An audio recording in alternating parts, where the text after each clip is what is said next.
7 मे रोजी अंदाजे 5-5:30 वाजता एक फोर्ड इकोस्पोर्ट गाडीमध्ये चालवणारे होता अर्णव अभिषेक कौल वय 19 वर्ष. त्यांच्या शेजारी बसलो होता अखिलेश पवार. हे दोघं सिरसोली रास्ता रामदेववाडी गावाच्या जवळ जात असताना समोर येणाऱ्या एक ओला स्कूटीमध्ये जाणाऱ्या एका महिला आणि त्याच्यासोबत 3 मुलं त्या गाडीनं धडक दिल्या होत्या. धडक दिल्यावर त्या जागावरच 3 लोकांचा मयत झाला.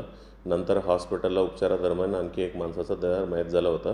घटना घडल्यानंतर तिथं जे ॲक्सिडेंट केलेलं माणसं अर्णव अभिषेक कौल आणि अखिलेश पवारला तिथं त्यांचा देखील जखमा झाला होता आणि जखमासाठी त्यांना उपचारासाठी त्यांना हॉस्पिटलला गेलं होतं आणि त्याच्याविरोधात आम्ही सुरुवातीलाच 304 कलमानुसार गुन्हा दाखल केला आणि त्याच्यासोबत NDPSचा देखील आम्ही गुन्हा दाखल केलेला आहे कलमा ॲड करून.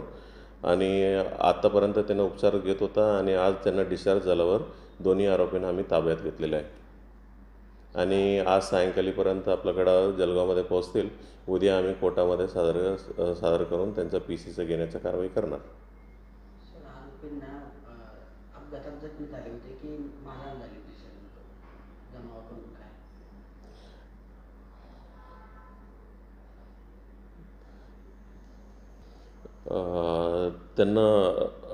त्यांना अपघातामध्ये त्यांना जखमा झाला होता. त्या विषयावर त्यांना हॉस्पिटलाइज झालं आणि त्यांना उपचार घेत होता आतापर्यंत. मारहाण झाल्याचं पण म्हटलं जातं, त्यांना काय ही दोन्ही प्रकार म्हणजे अपघातामध्ये झाला किंवा त्यांना कोणी पब्लिक मारहाण केलं या विषयावर आम्ही तपास करत आहे.